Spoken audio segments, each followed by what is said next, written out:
Hey, welcome to About Supplements. This is Simon Harrison. Today I want to talk a little bit about creatine and creatine monohydrate specifically, because we have got a lot of different forms of creatine out there and there really doesn't seem to be any particular science behind any of them past creatine monohydrate, no particular benefit. In fact, some of the more expensive ones have turned out to have less effect generally.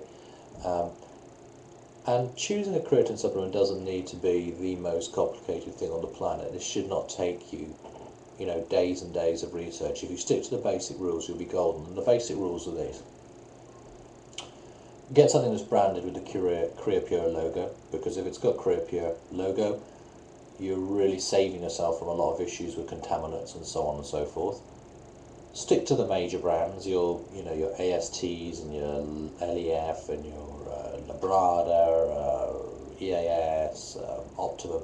Any of these sort of major brands that have way too much to lose to do anything but put what's in the bottle, what they say is on the bottle. If it's got a Creapure logo on there and you combine it with a decent manufacturer, you're golden.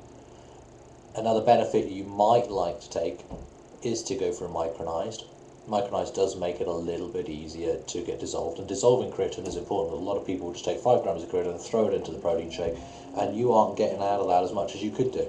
If you take your 5 grams of creatine and put it into roughly this kind of a size jar, fill that pretty much about 3/4 up, warmish water, slightly warmed water, put your 5 grams of creatine in and whisk it through, and you'll find that that will then dissolve pretty much. Creatine should be pretty much dissolved before you start trying to neck it. You're going to get a much better value from every gram of creatine if it's already pre-dissolved.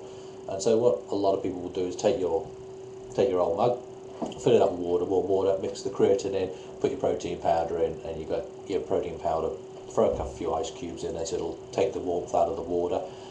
You've got your protein powder with your creatine all dissolved nicely. You're getting maximum benefit for it. So simple rules are: stick to Creapure branded. Whatever brand it is, it should still have the Creapure logo on it. Stick to one of the big brand names.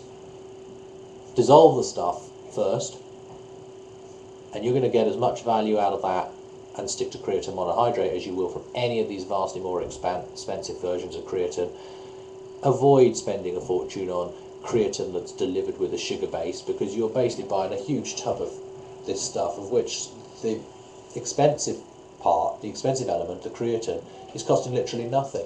You're basically paying for a huge amount of shipping on a massive great tub of sugar, dextrose or some kind of simple sugar. Yes, they'll throw in a whole load of other bits and bobs that in real world have literally no significant value to muscle gain and muscle strength, virtually nothing. So you're wasting your money predominantly. Nice, simple, plain old, well manufactured, good old creatine monohydrate, Creapure logo on there, good brand, dissolved in water first. You got everything you need. That's the end of today's video. You can visit www.aboutsupplements.com for further information on bodybuilding supplements, life extension supplements, health in general supplements, fat loss supplements, and pretty much every other supplement in between. Thanks for listening.